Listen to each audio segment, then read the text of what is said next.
HarperCollins presents Nature's Ghosts, The World We Lost and How to Bring It Back by Sophie Yeo, read by Emily Pennant-Rea.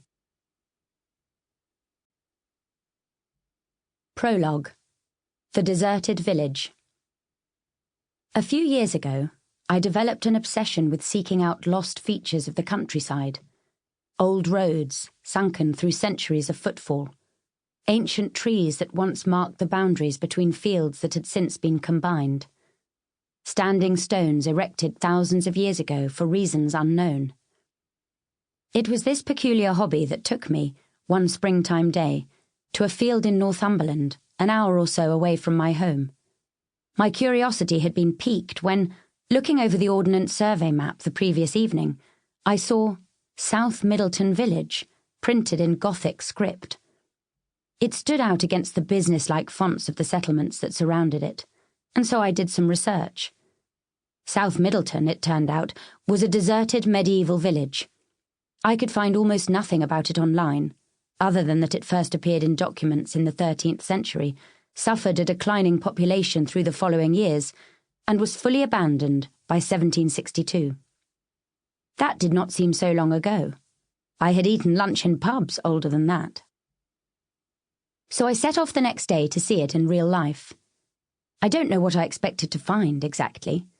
Perhaps some tumble-down buildings, or at the very least some rubble, something that might attest to the centuries of life that had played out here.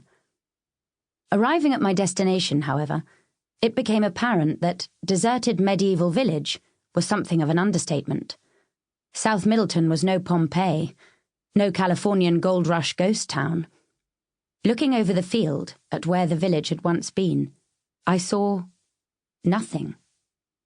There were no ruins, no foundations, just rough grass and a line of leafless trees.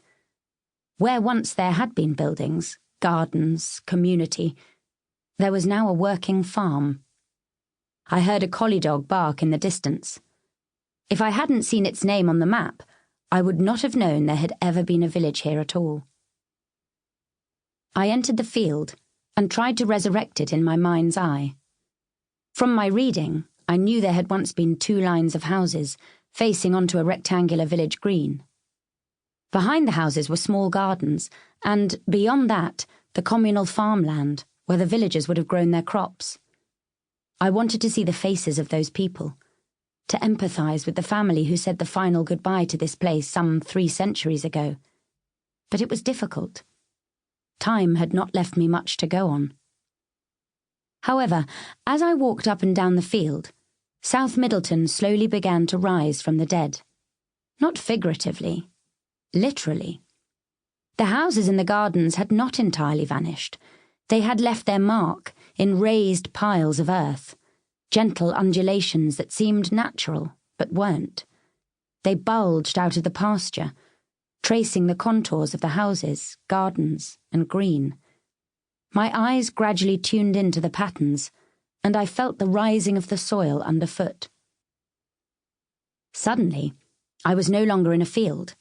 I was in a timber longhouse, sitting with a family as they waited for the snow to subside, huddling among the livestock with which they shared their space. I crouched alongside a woman as she parted the mud to plant herbs in her plot, relishing the scent of rosemary and sage that wafted from the leaves crushed lightly in her hands. I ran alongside the children as they laughed, played, and chased one another across the village green. I felt the weariness of the final holdouts, abandoned by their friends and neighbours, and wondered what had finally pushed them, too, to leave their home. Was it loneliness? A bad harvest? A sickness? A death? In that moment, South Middleton seemed so much more than an oddity on a map. There had been a life here. Now it was gone.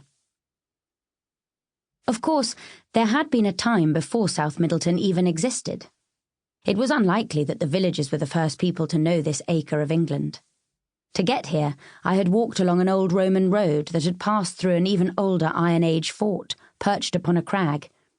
There, I saw a kestrel flying across the field below, and sat to watch it for a while, struck by the novelty of having a bird's-eye view of a bird. The view stretched for miles. Sample complete. Ready to continue?